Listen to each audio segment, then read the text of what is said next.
Hey, it's Heather, and welcome to Adventures in Gardening. So today I'm going to be working on a winter tablescape for the kitchen table, a table setting that is going to carry me through the holidays and into the beginning of the new year. Okay, so it's going to last for quite a while. So I've got some winter-like accessories and a few Christmas items that I can simply remove after the holidays are over. And I've got a bunch of Paperwhites. So we're going to go inside, we're going to plant those up, but first there's a couple things. All right, I have Tillandsias that were on the table, so we're going to take care of those Tillandsias. And I'm outside because I need some moss for my containers. So these stairs that are behind me here are going to be taken out next year.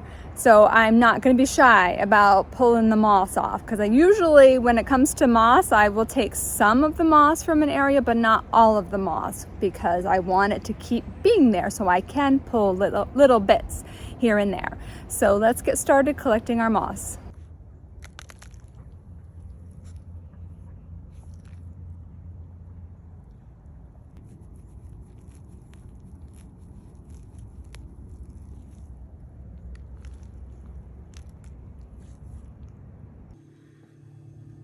So all summer and fall, these air plants have been decorating the kitchen table. And last night I put them in the sink to give them a good soak. There are some that I'm going to clean up right now as I pull them out and pull the brown parts off, because there's a little bit of neglect that goes on during the busy garden season. But air plants, they really do benefit from that overnight soak. They're very happy with it. I do mist them in between as well. So they are going to go into one of my concrete bowls. This is a horseradish leaf, and I will just move this to a different room for the winter.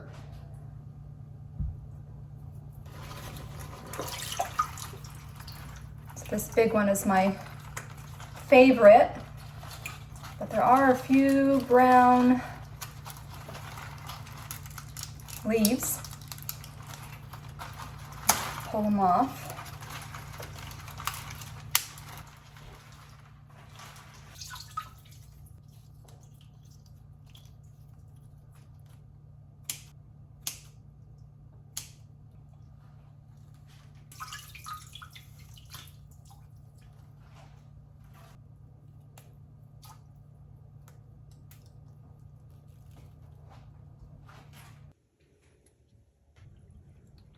Oops, forgot this little baby.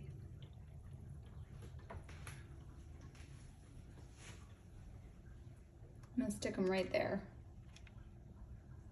That kind of looks pretty like that. I think I'm gonna leave it there for a few days.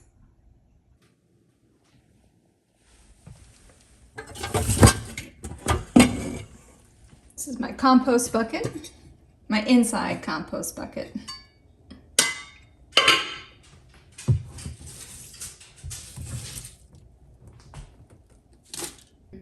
All right, so the Tillandsias are all set and they're in a nice new sunny place.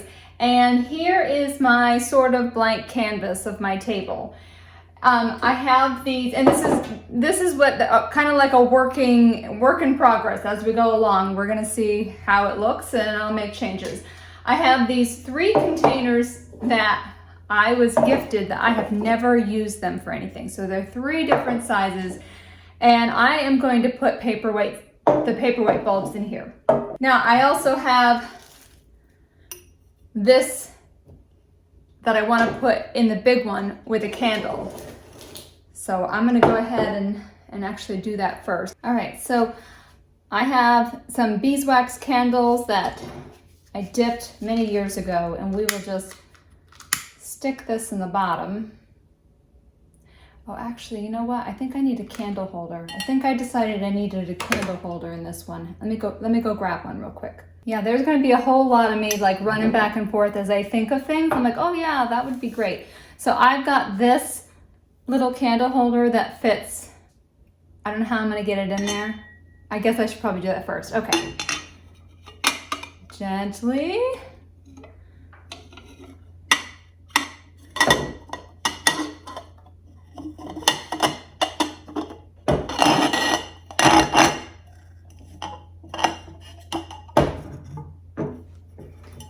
All right, well, it almost fits. Oh man, that's not ever coming out.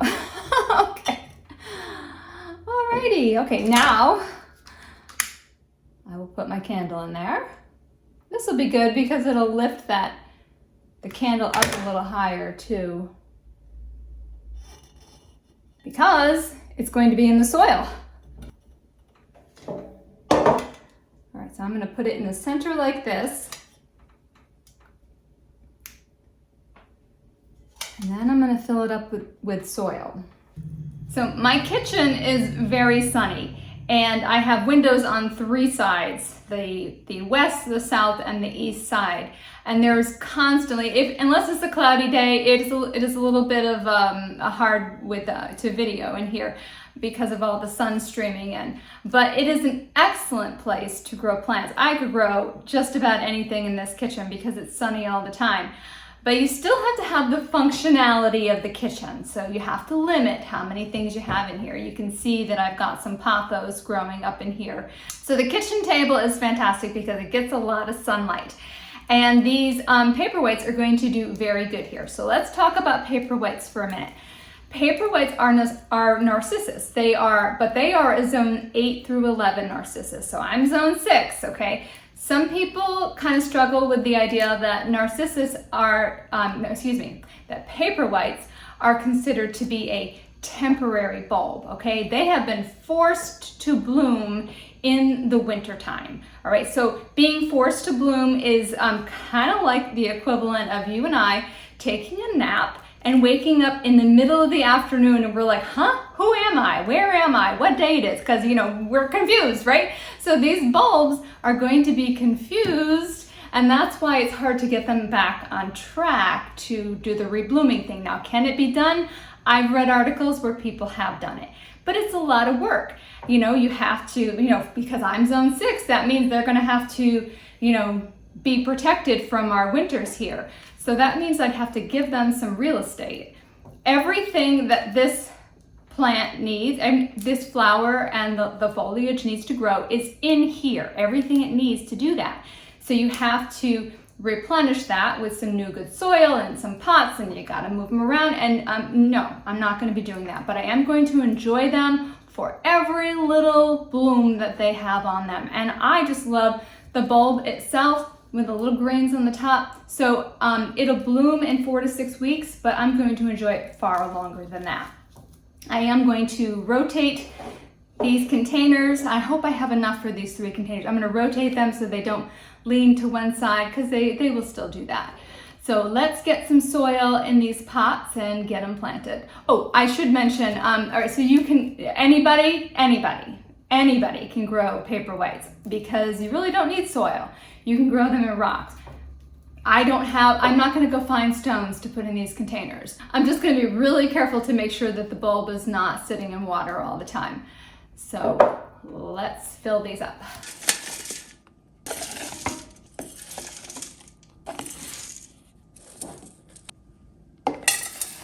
All I'm going to do is just wiggle them in.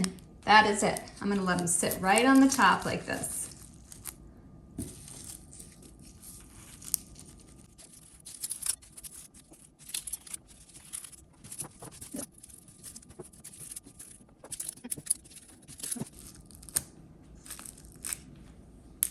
All right, well, I've got 2 left, and I'll just put them in something else. Now I need to clean up first I need to do the moss. I've got to finish doing the dirty part.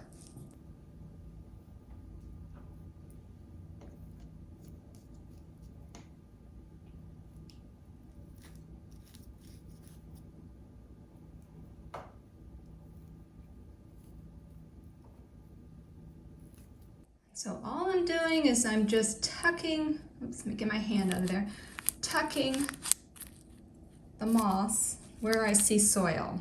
It's just going to give it that extra special kind of decorative look to it. Gives it a finished look, that's what I think.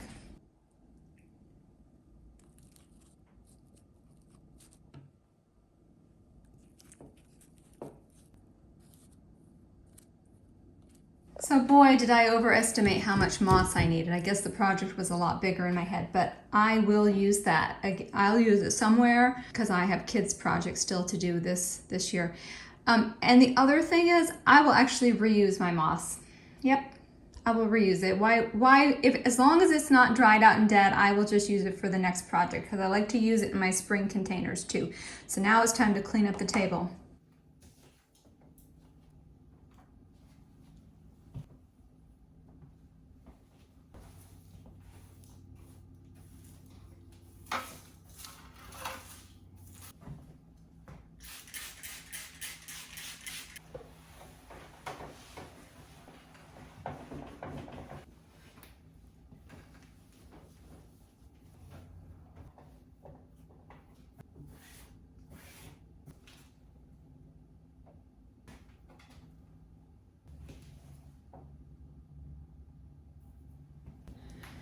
As part of my pine cone collection, I picked these up years ago in some hike that we were on, so I've got these gorgeous pine cones. All right, I don't like that.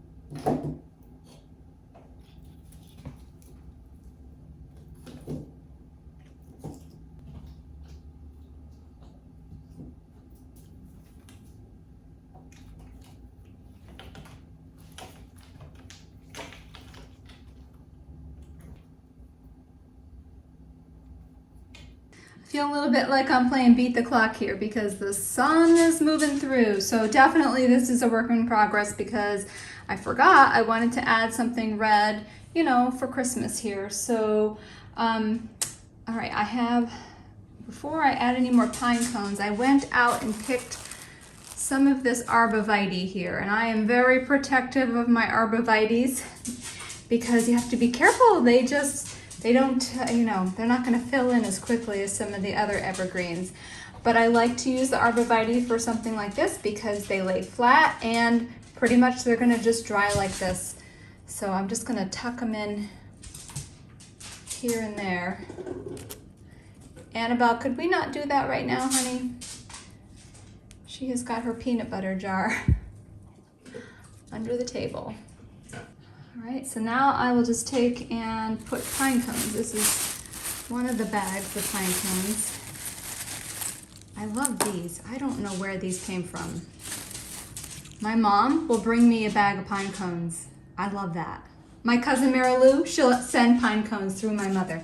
So wherever I put the greens, I'll just put one of these on the top.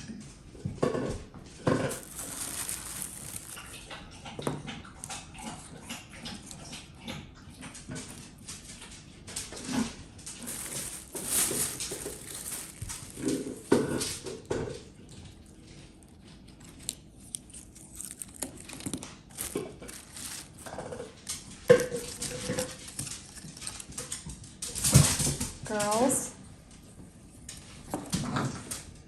be nice.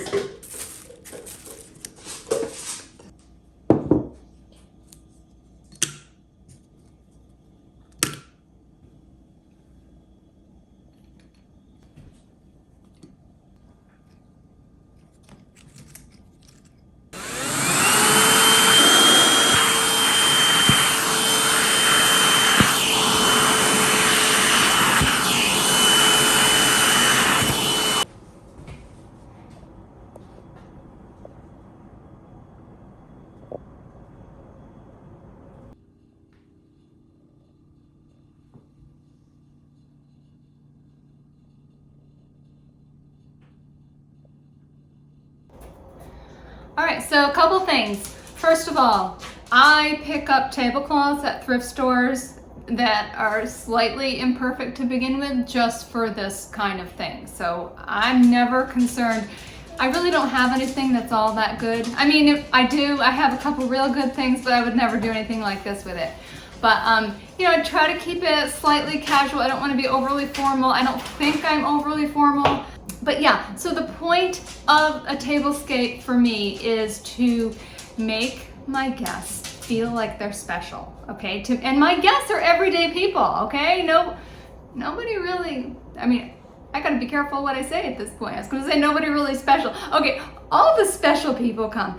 No, it's just people I see, you know, my kids and my in-laws. We see them all the time, but this is just to create memories. That's what I'm trying to do here. So I hope that I'm going to show you at the end with all the candles lit. So stay tuned for that. But I hope that you enjoyed watching me kind of build this tablescape, and I'd love to hear if you can do something similar on your table. You know, if not just for the holiday season, past the holiday season, you know, when we really need that extra little thing to make us smile in the kind of dreary days of winter. So thumbs up if you enjoyed spending time with me today, and subscribe so you don't miss out on the next adventure.